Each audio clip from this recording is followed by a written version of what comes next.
Hello viewers, welcome to BRK devotional. నేను మీ Fatima. So ఈరోజు మనతో పాటు ఉన్నారు ప్రముఖ ఆధ్యాత్మికవేత్త ప్రొఫెసర్ డాక్టర్ ముల్లపూడి సత్యనారాయణ గారు మనతో పాటు ఉన్నారు. గురువు గారిని అడిగి మరిన్ని వివరాలు తెలుసుకుందాం.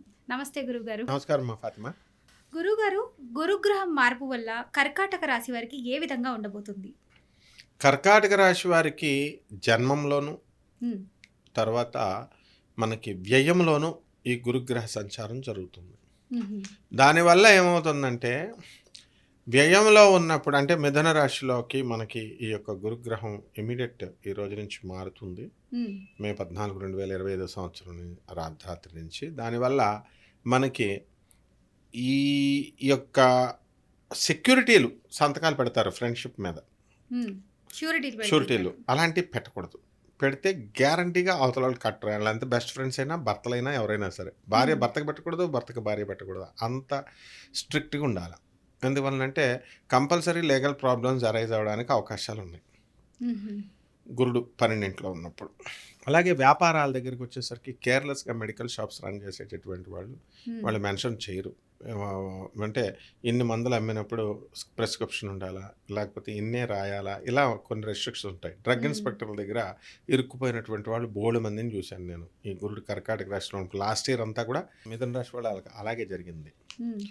సో వృత్తి, వ్యాపార, ఉద్యోగ విషయాల దగ్గరికి వచ్చేసరికి కర్కాటక రాశి వాళ్ళకి ప్రాబ్లం ఏం లేదు. డబ్బులు బాగానే వస్తాయి. జీతబత్యాల్లో ప్రాబ్లం లేదు. గవర్నమెంట్ ఎంప్లాయీలకి టీఏలు, డిఏలు, అరియర్స్లు అన్నీ వచ్చేస్తాయి. ప్రమోషన్స్ అనేటటువంటివి యావరేజ్గా ఉంటుంది. అండ్ ట్రాన్స్ఫర్స్ అనేటటువంటిది రెగ్యులర్ ట్రాన్స్ఫర్స్ జరుగుతాయి.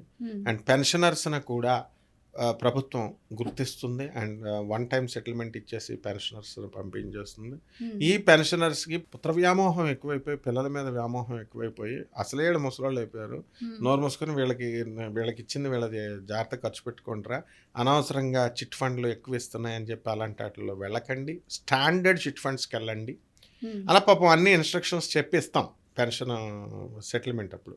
వీళ్ళు ఏం చేస్తారు, పిల్లల మీద మమకారం ఎక్కువైపోయి పిల్లలకి అది తీసుకెళ్ళి బ్యాంకులో తనఖా పెట్టేస్తారు. దీన్ని తనఖా పెట్టేసి మళ్ళీ ఏం చేస్తారు, వాళ్ళకి ఇంకో గవర్నమెంట్ ఎంప్లాయీ చేస్తారు షూరిటీ పెట్టించేసి ఆ డబ్బులు తీసుకొని వీళ్ళు ఏం చేస్తారనమాట పిల్లలకి ఇచ్చేస్తారు. ఈ పిల్లలు ఖర్చు పెట్టేసుకుంటారు. సో అవసాన సమయంలో ఈ ముసలి వాళ్ళకి డబ్బులు ఉండనటువంటి కేసెస్ ఎంతోమంది నేను చూసాం. అలాంటి పరిస్థితి ఇప్పుడు కర్కాటక రాశి వాళ్ళకి ఉంది. అందువల్ల తెచ్చుకోకుండా ఎవరైతే రిటైర్ అవుతున్నారో అలా చేసుకోకుండా వీళ్ళ పేరు మీద కొంచెం వేసుకొని జాగ్రత్తలు పడితే బాగుంటుంది. అండ్ కర్కాటక రాశి వాళ్ళ భార్యలందరూ కూడా భర్తల మీద కేసులు వేసేసారు చాలామంది ఇంచుమించు.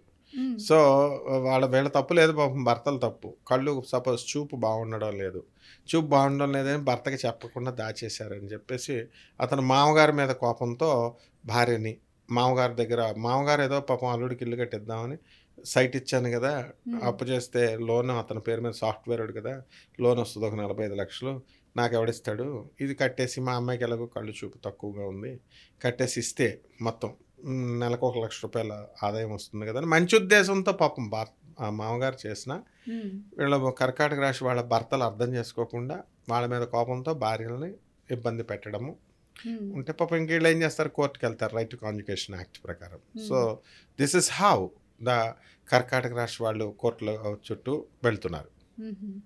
ఇటువంటి కేసెస్ అన్నీ కూడా కొంత ఇంకా పెండింగ్లో ఉంటాయి, కోర్టు కేసులన్నీ కూడా. అండ్ వ్యాపారాల దగ్గరికి వచ్చేసరికి హాస్టల్ బిజినెస్లు, ఆ తర్వాత ఫుడ్ ఇండస్ట్రీ, హోటల్స్, రెస్టారెంట్లు ఇలాంటివన్నీ కూడా అధికంగా రావడానికి అవకాశాలు ఉన్నాయి. అదేవిధంగా బ్యూటీకి ఎక్కువ ఇంపార్టెన్స్ ఇవ్వడము అండ్ చదువుల విషయంలో విద్యార్థులు కూడా కాస్త జాగ్రత్తగా చదవాల్సినటువంటి అవసరం ఉంది కర్కాటక రాశి వాళ్ళకి. బికాస్ ద జూపిటర్ గురు బలం అనేటటువంటిది కొంచెం తగ్గిపోయింది. సో ఎవరైతే ఉద్యోగాల్లో మరి జాబ్ చేసుకుంటున్నారు, మంత్రానికైనా వస్తారు, మంత్రం ఇవ్వండి గురువుగారు అని అడుగుతారనుకో, సంపుటీకరణ మంత్రం అండి. అంటే మామూలు ఋషులు ఇచ్చినటువంటి మంత్రాలు కాదనమాట, మీరు తయారు చేసి ఇచ్చేయండి, మేము మిక్స్ చేస్తాం 2-3 దేవతలని. వాళ్ళు అడగడం, వీళ్ళు ఇచ్చేయడం, కొంతమంది మంత్రగాళ్ళు ఇచ్చేయడం. ఇది ఇచ్చేసిన తర్వాత గురుగారు ఈ మంత్రం కాదండి, ఇంకొక దేవతని ఇరికించండి, ఈ దేవతను పీకేసి అని మళ్ళీ కర్కాటక రాశి వాళ్ళ సలహా. అంటే ఓవర్ స్మార్ట్ అయిపోతారన్నమాట, ఓవర్ అనలైటికల్ అయిపోతారు. ఈ యొక్క రాహుగ్రహ ప్రభావం వల్ల. అష్టమ రాహువు మే 18 నుంచి వస్తున్నాడు.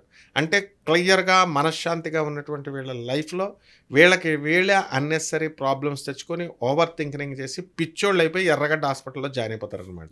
So, this is how the కర్కాటక రాశి వాళ్ళు చాలా జాగ్రత్తగా చదవాలా స్టూడెంట్స్ అనేటటువంటి వాళ్ళు. సో, పెళ్ళిళ్ళు కూడా మ్యారేజ్‌కెళ్తారు. ఫస్ట్ పెళ్లి చూపే అయిపోవాలని సెన్సిటివ్‌గా ఉంటారు. అవ్వకపోతే డిప్రెషన్‌కి వెళ్ళిపోతారు. మ్యారేజే వద్దంటారు. సో, ఇంత సెన్సిటివ్‌గా కర్కాటక రాశి వాళ్ళు జనరల్‌గా ఉంటారు. అండ్ జాబ్ ఓరియెంటెడ్ పర్సన్స్ వీళ్ళు. కాబట్టి వీడు కాకపోతే ఇంకొకడు రా వీడేంటి బోడిగాడు అనేటటువంటి ధోరణిని ఈ యొక్క గురుగ్రహ ప్రభావం నేర్పిస్తుంది వీళ్ళకి. సో, ఈ విధంగా రైతులు పంటలు సరిగ్గా పండించలేరు. పండించినా కూడా ఉన్నది కమిషన్ ఏజెంట్స్‌కి ఎత్తుకెళ్ళిపోతారనమాట. సో, ఐ సైట్ అనేటటువంటిది వీళ్ళకి రావడానికి అవకాశాలు ఉంటాయి.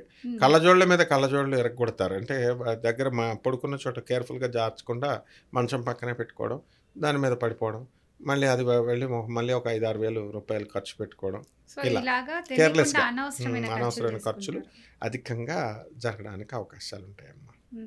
మరి వీళ్ళ మైండ్ సెట్ ఇదంతా స్టేబుల్గా ఉండాలి అంటే ఈ రాశి వారు ఎలాంటి పరిహారాలు చేస్తే మంచిదంటారు గురుగారు? పిచ్చి హాస్పిటల్‌లో జాయిన్ చేసేసింది ఒక ఆమె.